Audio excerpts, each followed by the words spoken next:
They didn't mean to start a war. It began the way most human mistakes do: curiosity, a few brilliant minds, and one ship going where no one had gone before. The Venture Horizon, a deep space exploration vessel, slipped past the edge of Earth's claimed sector, chasing what they thought was a wormhole anomaly. The crew believed they were charting new territory for science, maybe discovery. But what they found was ownership. Someone already owned this part of space. The ship had only been in the system for 11 minutes before 6 silver, blade-shaped cruisers descended on them like wolves. No warning, no contact, just a flash of light and the sharp tremble of shields being torn apart. There were 37 humans on board. 6 made it out alive. Their escape pod crash-landed on a mining moon 3 systems away.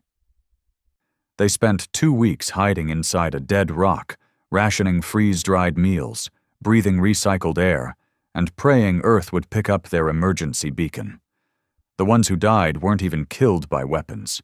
One suffocated when the air regulator gave out. Another took off their helmet and walked out into the void, smiling like they were finally free. Rescue came, eventually. Earth Command sent a recon ship. They picked up the survivors, took one look at the data logs, and then everything changed. For decades, Earth had believed it was alone, or, at worst, ignored in the grand scheme of the galaxy. Sure, there had been a few signals, anomalies, even rumors from fringe colonies, but nothing concrete, nothing confirmed. Now they knew. There was an empire out there, ancient, massive, and brutal. It called itself the Zohari Dominion, and humans had wandered straight into its space like a child knocking on a killer's door. The Dominion didn't speak. It didn't negotiate. It only sent a message to Earth once.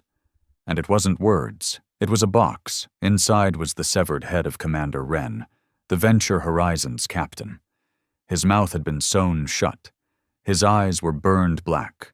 And in the corner of the box, burned into metal, was a single symbol. A star being crushed by a clawed hand. Earth wept, and then Earth decided. No more running.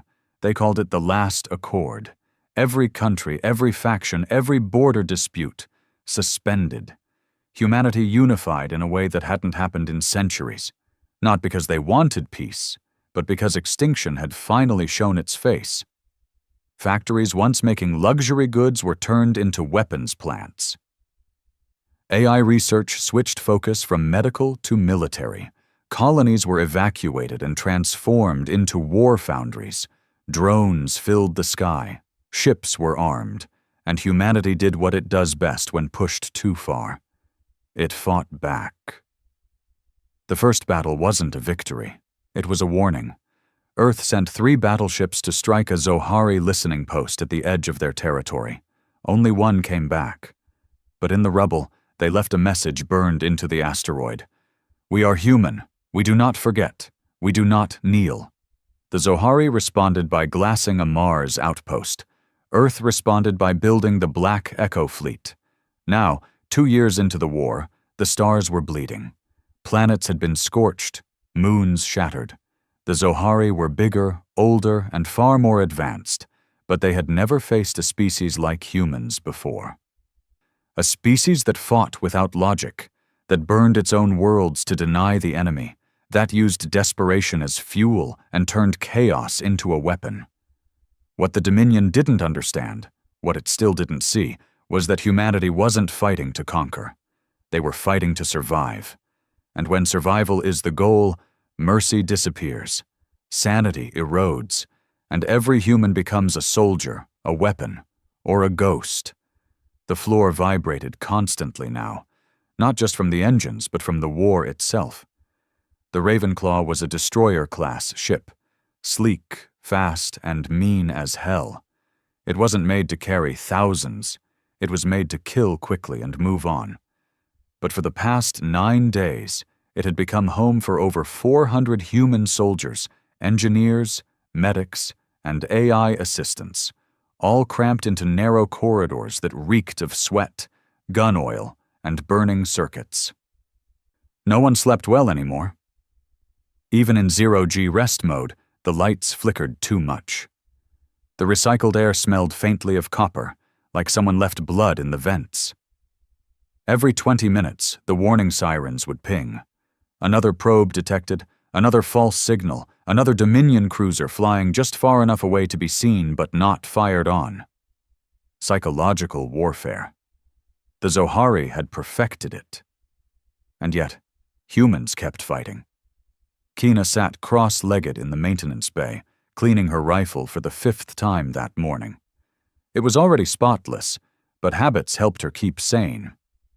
The rifle was old tech, projectile-based, with uranium-tipped rounds and magnetic acceleration coils that could punch holes in reinforced hull. It wasn't meant for aliens.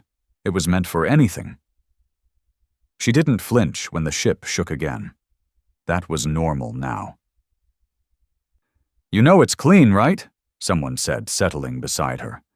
It was the comms specialist, a skinny guy with wire tattoos down his neck and burn scars across one hand. Everyone just called him Stitch. No one remembered why. "I know," Kina said. "Then why the hell are you still cleaning it like it's a religious ritual?" "Because the next time I use it, I want it to work." Stitch grinned like someone who'd stopped fearing death about 4 moons ago. "Fair enough. Word is we're being deployed in 2 hours. Hit and run. Zohari data relay on a black moon." "Just us?" "Us. And 24 ghost walkers from the Saber's Cry." He paused. "It's gonna be ugly." Everything was ugly now. Kina didn't ask more. She just nodded and continued cleaning her rifle. The silence between them felt oddly comforting. Like the kind of silence people shared in cemeteries. Respectful. Heavy. Real. 2 hours later, they were in the dropship. No windows, just red light and harness straps. The kind of ride that made your guts churn and your brain beg for distraction. Across from her sat one of the ghost walkers, a tall woman with her head shaved and black war paint under her eyes. Her armor wasn't regulation. It looked scavenged, stitched together from parts of different fallen soldiers. A trophy, maybe, or just practical. In this war, nothing was wasted. "Name?" Kina asked, breaking the silence. The woman looked at her with cold, unreadable eyes. "Doesn't matter." "Fair." The dropship rocked violently, then steadied. A click followed, and the pilot's voice came through the earpiece. 30 seconds. Touchdown hot. You see movement, shoot. You hear breathing, shoot. You think too long, you're dead. Kina exhaled slowly and wrapped her fingers tighter around her rifle. The doors slammed open. Hell opened with it. The moon's surface was ash black and cracked like burnt skin. Electric storms hovered in the distance, flashing red lightning across the sky. The air was barely breathable. Her helmet's HUD flickered constantly from interference, and before her boots even touched the ground, the shooting started. Zohari defense drones rose from the soil like spiders, spindly things with razor legs and energy cores that glowed green. One leapt at the first soldier out of the dropship. They didn't even scream, just vanished in a splash of blood and sparks. Kina moved fast, low, and mean. She fired 3 times. 2 missed. 1 cracked the drone's core, and it exploded, spraying acid that hissed against her armor. Behind her, Stitch cursed. Someone else screamed. The ghostwalker beside her didn't fire. She just moved through the chaos like she belonged in it, slicing a drone in half with a plasma blade that hissed every time it struck metal. The team pushed forward. The target was a structure built into a crater wall. A Zohari relay that looked less like a building and more like a dying insect. It pulsed with red light, organic and alive. The data inside could change the war. Routes, fleet positions, maybe even central command codes. Or it could be a trap. Probably was. Didn't matter. Orders were orders. Kina reached the outer wall first, and ducked behind a slagged boulder.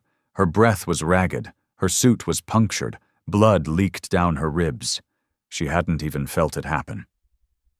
"Charge!" someone shouted. Too late to think. The explosives went off with a roar that made her teeth rattle. The relay cracked open, metal folding inward like a can crushed by a giant hand. Smoke billowed. Screams followed. Zohari weren't machines. They were a species, elegant, spined, and cold. Their blood was silver. Their eyes glowed faint blue, and they moved like dancers made of razors. Close quarters was brutal. Bullets didn't always work. You had to aim for the joint where armor met flesh, or pump enough rounds to rip them apart entirely. One of them lunged at Kina. She ducked, slid beneath its claws, and fired straight up into its chest. It shrieked, high-pitched and mechanical, and fell twitching. Stitch went down. Kina didn't see what hit him, only that he didn't get back up. "Target room's ahead," the Ghostwalker shouted. They reached it. 8 left now. Out of 20, the terminal inside was unlike anything Earth had seen. Floating panels, no wires, no keyboard. It responded to motion, light, even emotion. The Ghostwalker had trained for this. She moved forward, raised both hands, and the room lit up with alien glyphs. "Cover me," she said. The rest formed a perimeter. More Zohari came. Not drones. Soldiers. Real ones. They didn't scream or shout or even talk. They just advanced, blade rifles held like instruments, eyes glowing like dying stars. It was a bloodbath. Kina's rifle clicked empty. She grabbed a fallen soldier's sidearm and kept firing. She didn't feel her wounds anymore. Adrenaline made her a ghost with a gun, and if death came, it'd have to earn it. The Ghostwalker finally shouted, "Download complete!" Then she was shot in the throat. Kina didn't think. She grabbed the data core from the woman's twitching hand and slammed it into her own belt port. The AI inside sparked to life, whispering in her ear. "Data secured. Extraction window, 3 minutes." Kina ran. Only 2 others ran with her. The rest were smoke and silence. They reached the pickup zone just as another wave of drones rose from the dust. The Ravenclaw's secondary dropship hovered overhead, side guns firing, clearing a path. Kina leapt aboard, coughing blood into her helmet. The hatch slammed shut. The engines roared. They were airborne. They were alive. Barely. Back on the Ravenclaw, the captain didn't smile when they handed over the data. No celebration. Just a nod and a simple, "We'll see what it's worth." Kina stumbled back to her bunk. She didn't sleep. She didn't cry. She just sat there, hands still shaking. Heart still thundering in her chest. And she thought about Stitch, about the Ghostwalker, about the ones who didn't make it. Humans were winning small fights, yes. But at what cost? How many more would die before the galaxy understood? Earth didn't want to conquer the stars. It just refused to be erased from them. The data core should have felt like a victory. It didn't. It sat in the middle of Earth Command's war room, a black, humming cube about the size of a football, floating 6 inches above the steel table. It looked harmless, just another artifact from the war. But everyone in the room knew better.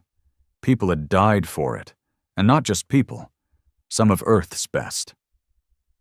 High Admiral Trin stood at the far end of the table, arms crossed, face like carved stone.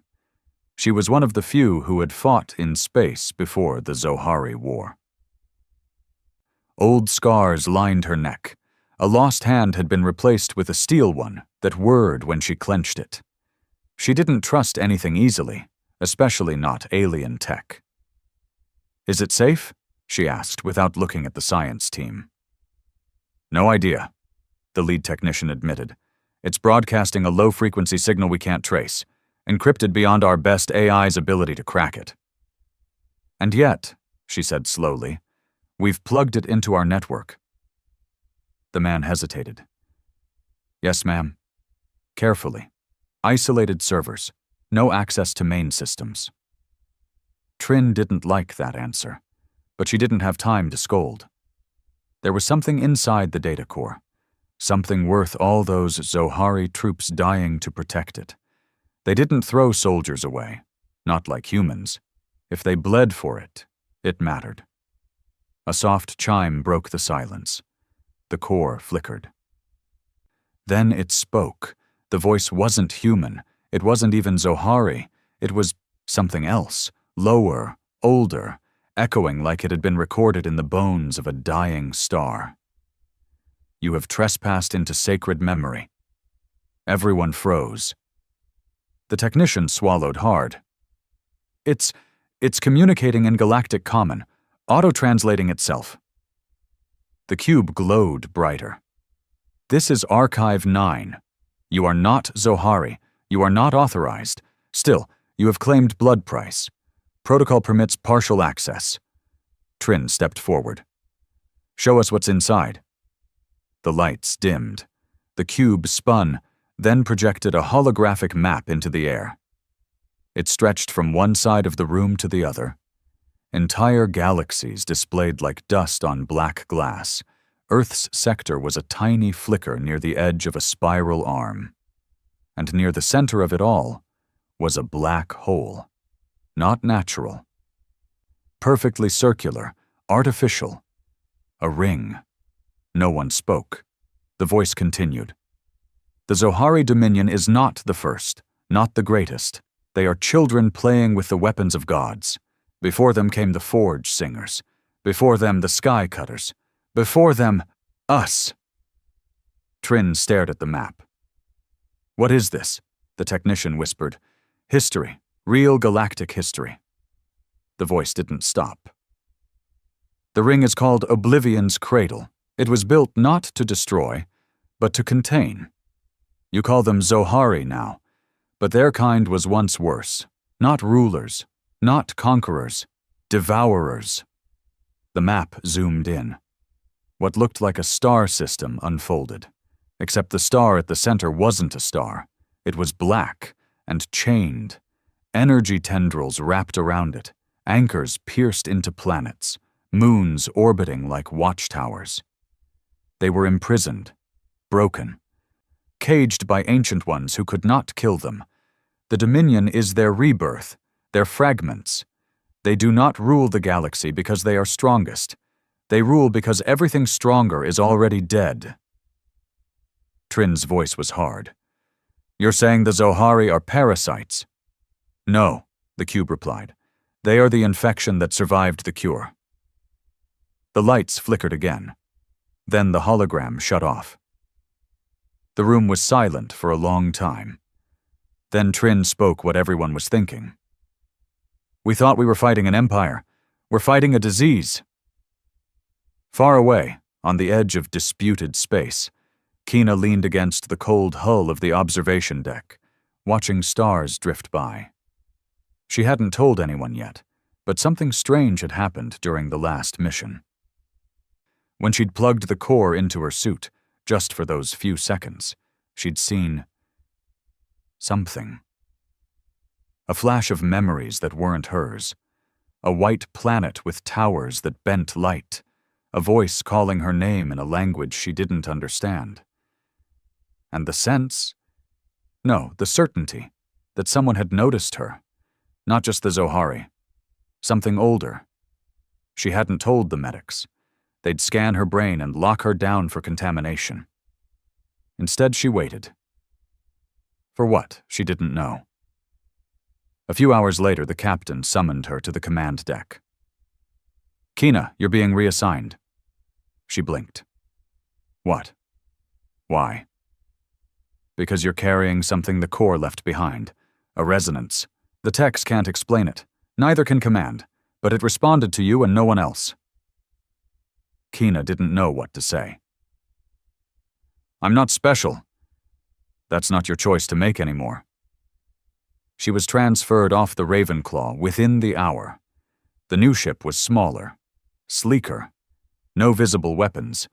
It didn't even have a name on the side. just a serial number burned into its hull. The soldiers aboard didn't talk. Their armor was different, heavier. No markings. It wasn't a military ship. It was a retrieval vessel, and it was headed straight for the Black Ring. The journey took 12 days. Kina wasn't allowed near the bridge. She wasn't told the plan, but she knew enough. Earth Command had taken the Corps' warning seriously. They wanted to see the prison with their own eyes, and they needed someone the Corps had touched. The moment they dropped out of FTL, Kina's breath caught in her throat. There it was. Oblivion's cradle. It stretched across half the sky, so big it looked fake. A perfect ring around a dead star, with tendrils of energy looping through it like arteries. There was nothing else nearby, no planets, no debris, just the silence of something very old and very dangerous. She could feel it, in her bones, in her blood, in her thoughts. The lead scientist aboard the retrieval ship, a thin woman with red lenses over her eyes, approached her. "You're going down there," she said. "To the ring?" "To the gate inside it. There's a vault, sealed, locked with a pattern we can't break. But the Corps says your presence might be the key." "Why me?" "Because something inside noticed you, and you noticed it back." Kina suited up. The drop pod was silent, smooth and terrifying. No guns, no escort. Just her and a pressure chamber descending into the most dangerous place in known space. As the pod entered the ring's atmosphere, her hood scrambled. Lights flickered, gravity twisted, and then everything went still. The gate stood before her, 20 stories high, made of black stone and humming metal. Symbols crawled across it like living things. She stepped forward, and the gate opened. Not with a sound, but with a thought. Inside was not what she expected. It was warm, alive. The walls pulsed like a heartbeat. Light came from nowhere, yet everything was visible. She moved slowly, rifle in hand, but nothing attacked. Nothing moved. Then she saw it. A body, not human, not Zohari. Tall, thin, with silver skin and eyes like frozen suns. It was dead, but not decayed. And in its hands was a crystal the size of her head, floating above its palm. As she approached, her helmet AI whispered, "Caution. Unknown energy detected. Resonance match confirmed. This is what the Corps meant to find." She reached out, and the crystal shattered. A wave of energy hit her like thunder underwater. She screamed, but no sound came. Visions rushed through her. Stars dying, planets burning, creatures bigger than moons fighting in silence, and voices whispering in languages older than light. Then she saw Earth, burning. Not in the past, not in the future. Now. The vision vanished. Kina dropped to her knees, gasping, and for the first time since the war began, she was truly afraid, not of death, but of what she had just awakened. Kina didn't remember how she got back to the drop pod. One moment she was inside the vault, staring at the shattered remains of the crystal. The next. She was slumped against the cold steel wall of the pod, helmet cracked, blood dried around her nose and ears. Her suit's AI kept repeating the same line over and over. Cognitive overload detected. Neural damage risk at 83%. Seek immediate medical intervention. But there were no medics, no voice on comms, nothing. When she finally managed to sit up, the pod was moving, ascending back toward the ship. The world outside the small viewport was warped and hazy, like heat waves over metal. And the ring was no longer dormant. It was glowing. Lines of red energy flowed along its inner walls, pulsing toward the dead star at the center. Lightning cracked through the vacuum of space, slicing in silence across the darkness. Something had been sleeping. And now, it was beginning to stir. Kina stared in horror. "You touched the core," she whispered to herself, "and now it's waking up." Back aboard the ship, alarms blared before the pod even docked. "Get her out!" someone shouted. The airlock hissed open, and masked technicians dragged her from the pod, cutting her suit open and slapping a neural patch to her temple. White-hot pain exploded through her skull. Her vision went black. When she woke, she was strapped to a med bed, eyes covered, machines humming all around her. A familiar voice spoke from the left side.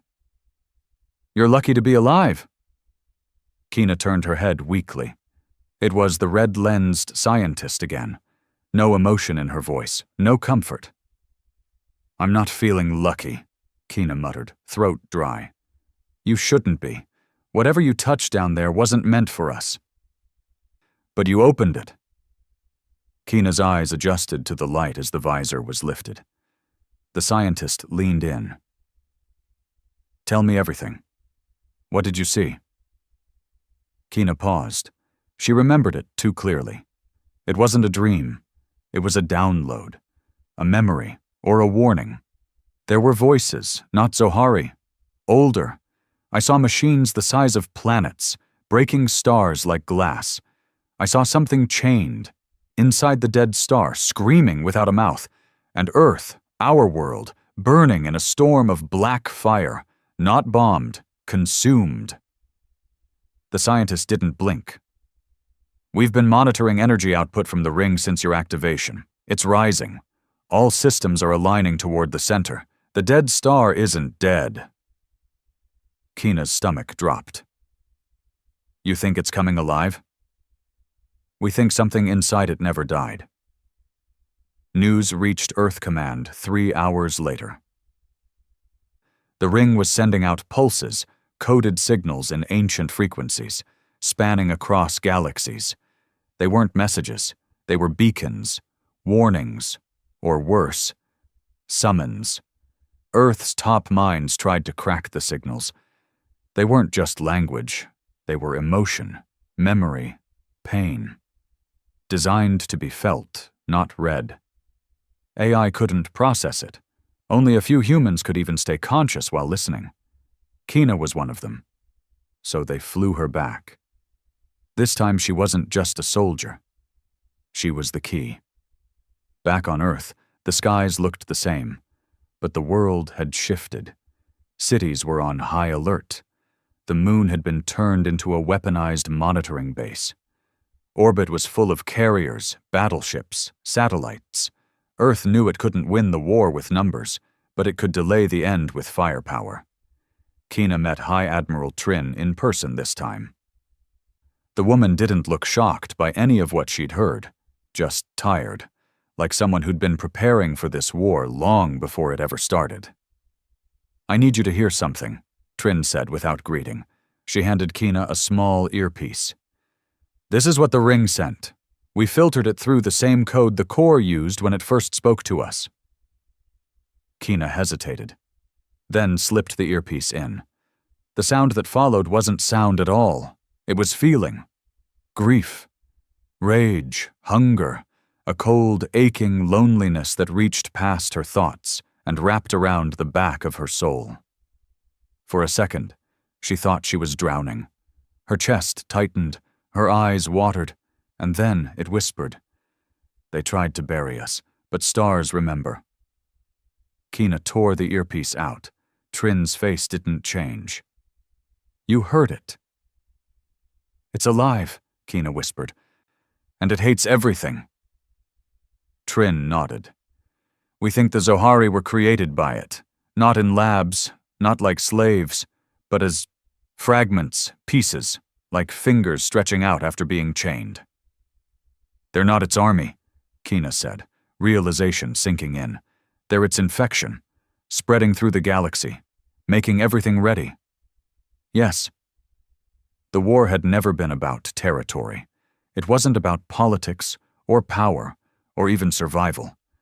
It was about release, The Zohari weren't fighting for control. They were clearing the galaxy, sterilizing it, getting it ready for the return of whatever was buried at the heart of Oblivion's cradle. And Earth had woken it up. That night, Trin held a secret council. Not politicians, not generals, survivors. People who had seen the enemy with their own eyes and still came back breathing. Kina was there. So were 3 ship captains, a pilot with one arm, and a scientist who'd gone blind trying to decipher Zohari runes. "We need to strike first," Trin said. "With what?" Someone scoffed. "We throw nukes at that ring, it'll laugh." "We don't nuke it," she replied. "We break the chains, the ones holding it back." Heads turned, confused, alarmed.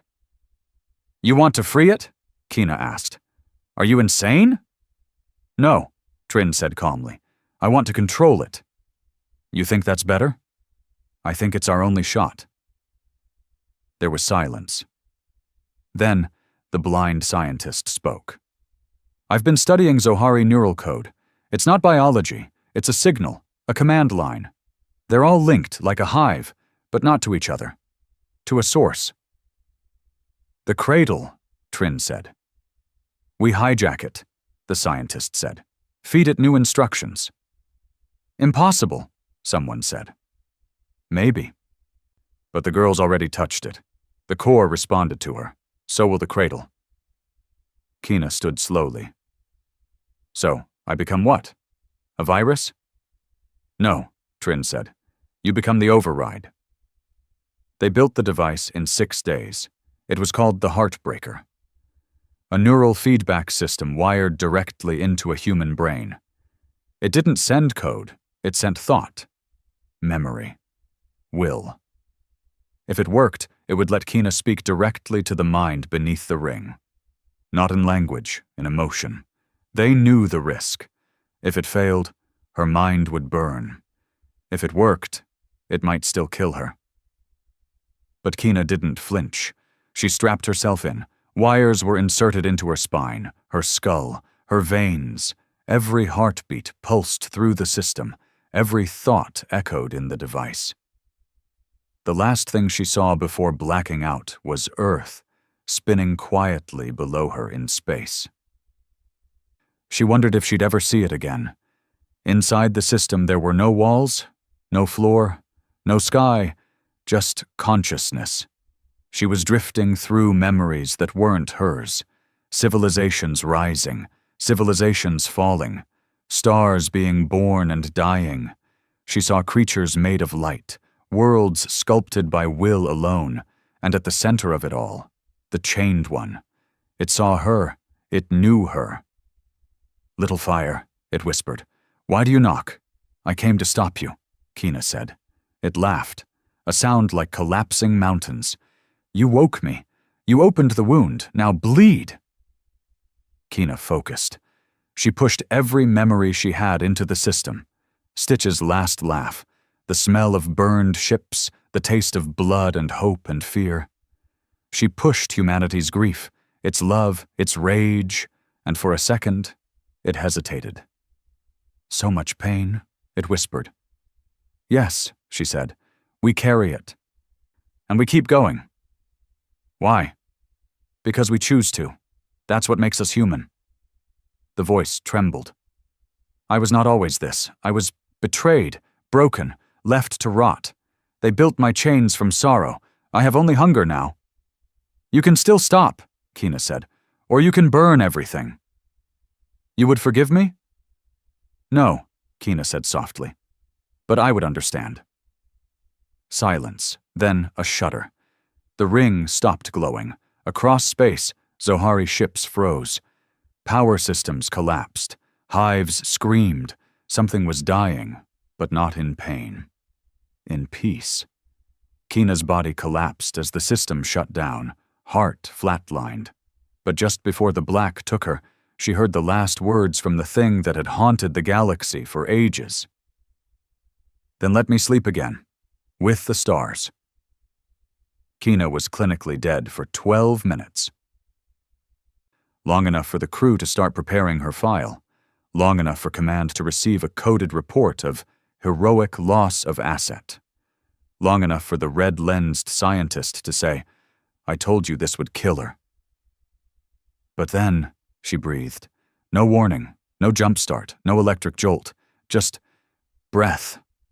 Her chest rose, her fingers twitched, and her eyes opened. Except they weren't the same eyes, not entirely. Where once there was a sharp, human stare, now her gaze carried depth, like she'd stared into something ancient, and it had stared back, and neither of them had looked away. The med team froze. She sat up, slow, like her bones remembered another gravity. "Don't touch me," she said softly when the doctors approached. Her voice was still hers, but lower, worn. She looked around the med bay and whispered, "It's quiet." "What is?" the lead medic asked, checking her vitals. "The stars," she said. "They've stopped screaming." Across the galaxy, Zohari systems began to fail.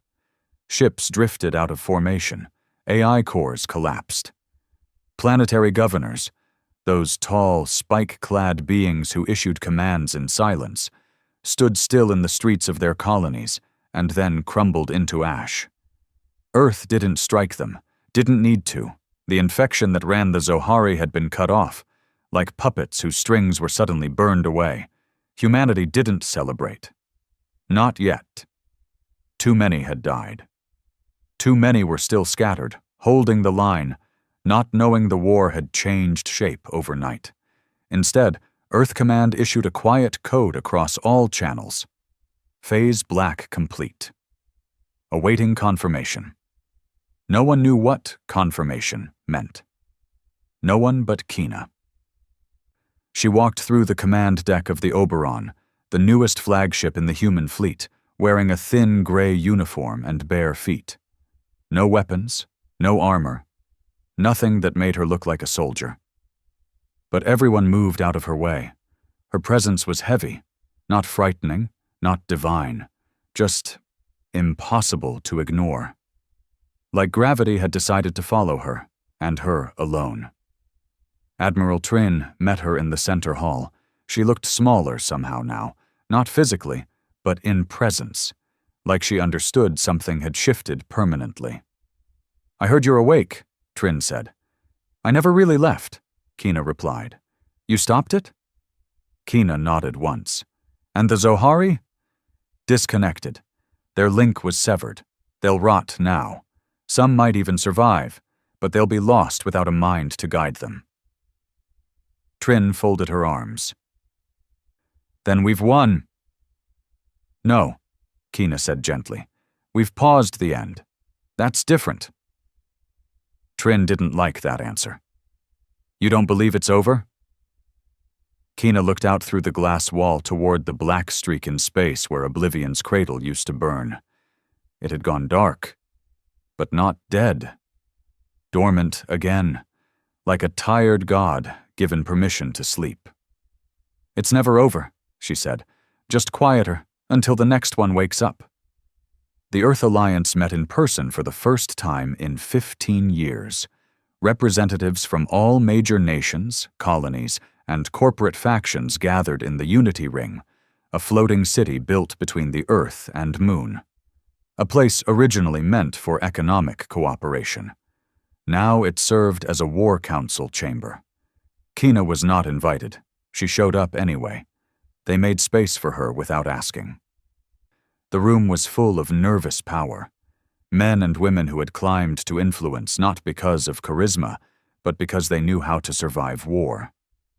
And yet, as Kina walked to the center, none of them interrupted. She didn't ask for the floor. She just began speaking. "You've all read the reports," she said. "You've seen the data. The Zohari are collapsing, their fleets scattered, their systems shutting down. We now control more space than ever before in human history." Someone clapped. She ignored it. "But this isn't a victory," she continued. "It's a warning. What we called the Dominion was only a symptom. The real threat was the source, and we woke it up." Murmurs passed through the room. "I made contact," she said. "I stopped it, for now. Not because I beat it, but because it let me speak. It listened, that's all." A senator stood. "You're saying it could come back?" "I'm saying it will," Kina replied. "Not tomorrow.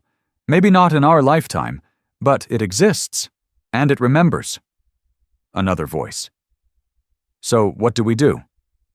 "Prepare," Kina said. "We stop looking at this galaxy as ours to conquer and start seeing it as a field of graves. Some old, some still warm. Whatever came before us fell. The Zohari were survivors of something worse. We're just the next ones to walk into the fire." Someone laughed nervously. "That's a hell of a speech, soldier." Kina looked at him. "I'm not a soldier anymore." "Then what are you?" She paused, then answered.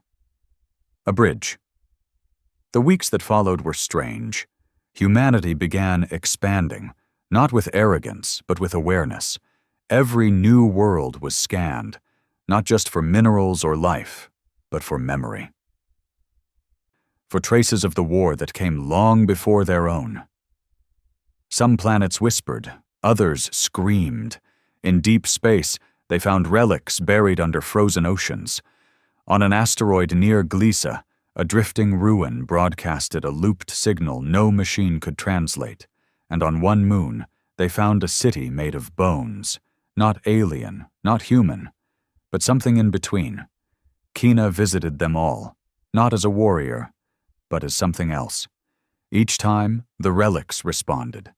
Doors opened, machines came to life, symbols shifted. She didn't speak their language, but they recognized her, the woman who had spoken to the chained god. One day she disappeared. No transport logs, no shuttles missing. Just gone. Some said she stepped through a gate that hadn't existed the day before. Others believed she burned herself out, keeping the ancient intelligence at rest. Some even whispered she was never really human in the first place, that the core had rewritten her, made her its voice. None of the stories could be proven. What mattered was this: the war was over, and Earth had survived.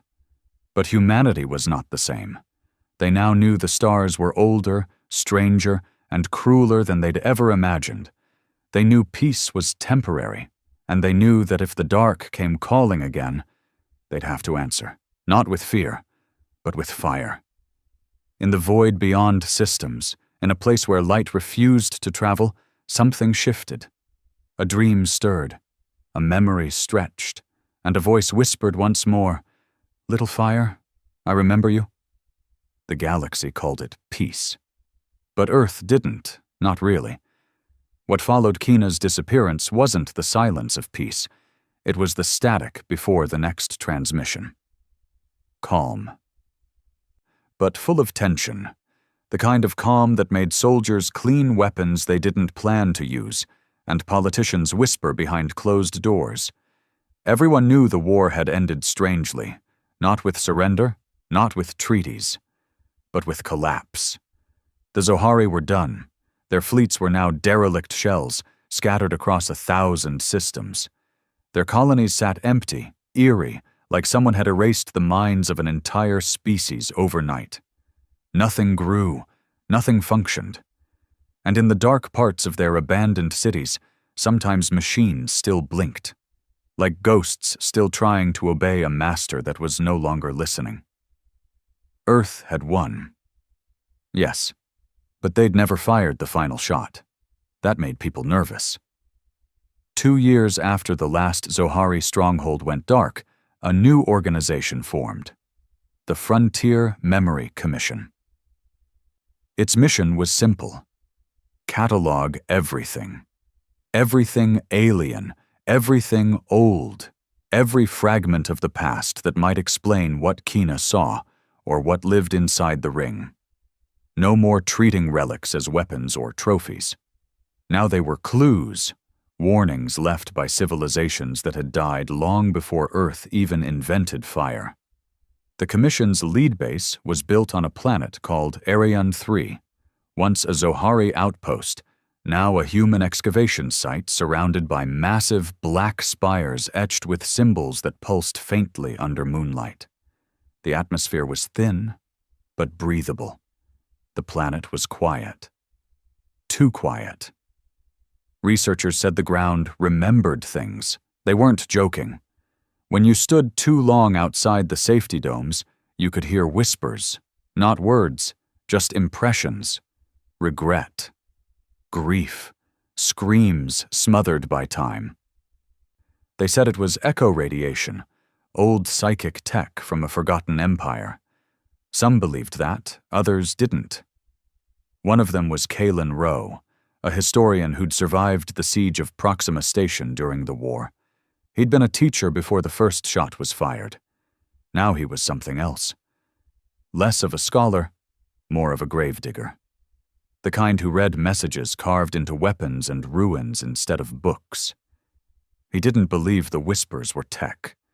He believed they were memories, and Ariane 3 was full of them. Kalen's tent was small, lined with scanners, sketches, and strings of notes pinned with magnets to every surface. He hadn't slept in 2 days. Not since they uncovered the door. It was buried under 40 meters of rock, sealed with Zohari glyphs. But the Zohari didn't build it. They just locked it. He stared at the panel for hours. Touch activated. 5 symbols. Only 4 lit up when he tried. The 5th was missing. Wiped. He tried language matches. Failed. Tried emotion-based recognition. Nothing. Then he tried something new. He touched the panel and whispered one name. Kina. And the door opened. Not with a sound. Not with light. It simply wasn't closed anymore. Inside was a hall of mirrors. Not reflective ones. Just smooth black walls that shimmered with shifting images. Galaxies spinning backward. Beings with wings made of smoke. Suns birthing cities that lived for 10 minutes and died with their creators inside. Kalen walked slowly, recorder on, heart racing. And at the end of the hall, something waited. A chair. Simple. Metal. Centered beneath a pillar of light. And sitting in it, silent, was a human body. Female, alive, eyes closed, heart beating. They evacuated the entire site within the hour. The Frontier Commission called it Protocol Null, when any structure displays pre-human design but contains a human subject. There had been protocols. There had never been a case, until now. They moved her to a containment chamber. She didn't resist. Didn't wake, didn't move, just sat. Breathing. Heart rate, slow and steady. No signs of decay, no malnutrition, no aging. DNA confirmed within 6 hours. Kina Ryle. They called Admiral Trin out of retirement. She didn't argue. Didn't even ask why. When she arrived, she entered the chamber alone. Sat across from the girl who'd disappeared into myth. And waited. 10 minutes passed. Then Kina opened her eyes. She didn't blink. Didn't stretch. Just said softly, "Hello, Admiral." Trin swallowed. "You've been gone 2 years." "I haven't," Kina said. "For me, it was a moment." "Where were you?" Kina looked at the ceiling. Everywhere. Nowhere. Somewhere between breath and fire. "You vanished without a trace." "I was carried," Kina said, "by something old. It didn't want me to die. It wanted me to learn." "Learn what?" "That nothing we've seen so far was the beginning," Kina whispered. "The war we fought with the Zohari, that was cleanup, leftover instinct, a broken system still running the last command it received before being buried." Trin leaned forward. "What's coming?" Kina looked at her then, eyes glowing faintly, unnaturally. "Something hungry." The Memory Commission fell under military authority within a week. Too many things were happening. 2 more Kina vaults were discovered, each holding a different object.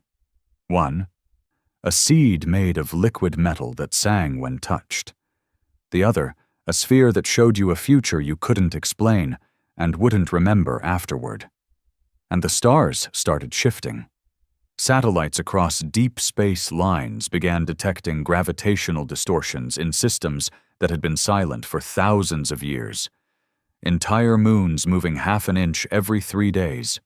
Orbit patterns showing stress from invisible forces. Something was stirring. Something big. Kina wasn't confined. She didn't need to be. She remained on Arian 3 by choice, studying ruins, translating pulses in the walls that only she could hear. Kalen joined her. Together they found the patterns. The symbols weren't just language. They were instructions, codes for building, maps for movement, warnings, triggers. "This isn't a vault," Kalen said one night, half drunk on synthetic whiskey. "It's a factory." Kina nodded. "A seed ship." "A what?" She pointed toward the stars. "It builds from memory. Whatever species left this behind didn't trust the galaxy to survive them. So they buried instructions inside worlds, tied to specific bloodlines or events. Fail-safes. And us? We're either the answer," Kina said quietly, "or the final mistake." Months passed. Kina grew stranger. She didn't sleep, didn't eat often, but her strength never faded. Sometimes she'd stand in the ruins for hours, eyes closed, arms raised, listening. And then she'd write something down, a phrase, a number, a star name, and Earth Command would follow it, and they would find something. Old warships made of bone and gold, libraries stored in black sand. One time, a creature inside a crystal, still alive, still dreaming. She was a compass now, but even compasses can be broken. One night, Kalen found her shaking, not from fear, from rage. "I saw it," she whispered. "The one that's coming." He didn't ask how. "It eats light," she said. "Not as fuel, as memory. It erases. It forgets things until even the stars don't know they ever existed." Kalen stared. "It's not part of the Zohari," she said. "It's what the Zohari were built to stop. Once, a long time ago. A failsafe." "A jailer," Kina said. "But they failed. It got loose, and it's coming back." "How much time do we have?" She looked at him. "Enough to make a choice." "What kind of choice?" "To become something more than human." The stars were shaking. Not from war, not from weapons, from something deeper. Something that didn't belong in this galaxy, or any other. Something that moved behind reality, brushing against time like fingers against frost-covered glass. They called it the unmaking. That was the name Kina whispered when she finally stood in front of the assembled Earth Coalition. She didn't need introductions anymore. The politicians, the generals, the scientists. They all fell silent when she entered. Some feared her. Some worshipped her. None understood her. But all of them listened. "It doesn't want to rule us," Kina said, her voice quiet but firm. "It doesn't want to destroy our cities or enslave our people." She looked around the silent chamber. "It wants to erase the idea that we ever existed." A low breath rippled through the room. "It is not a god. It is not a species. It is a concept, a cosmic correction, triggered when too many broken systems remain unchecked. The ancients built machines to contain it. The Zohari were part of that, but they failed. They turned into an infection instead of a cure." Kina stepped closer. "We are the last chance to stop it." "How?" someone finally asked. She paused, and then said the words they'd all been dreading. "We don't stop it as we are." Earth had long resisted the idea of post-humanity, genetic enhancements, AI symbiosis, mind networking. All of it had been studied, but never widely accepted. Fear held the species back. But now, fear wasn't a wall anymore. It was fuel. Kina stood at the edge of science and memory, holding keys that weren't invented, but inherited. She unlocked old machines buried in dead moons, revived blueprints that existed only in the thoughts of ancient builders, and she built a path. Not a weapon, not a fleet, but a bridge. A way to link human thought into something bigger, shared across distance, emotion, memory. They called it the Covenant Core. It looked like a seed, but when activated, it would connect every human who chose to step forward, not through language, through being, unity not by order, but by memory, by choice.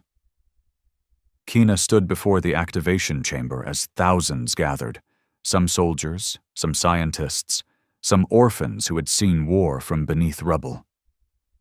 She raised her hand. "This is not salvation," she said. "It's sacrifice. We will lose something of ourselves, but we will gain something else, something we need to face what's coming." She turned, placing her palm on the core. The light spread like blood in water. And humanity changed. Across the galaxy, those who joined the Covenant felt it. Not pain, not invasion, just belonging. They saw through each other's eyes, felt the weight of every soldier lost, every child orphaned, every star burned. And with that came clarity. They were no longer individuals on the edge of extinction. They were a single species, choosing to survive.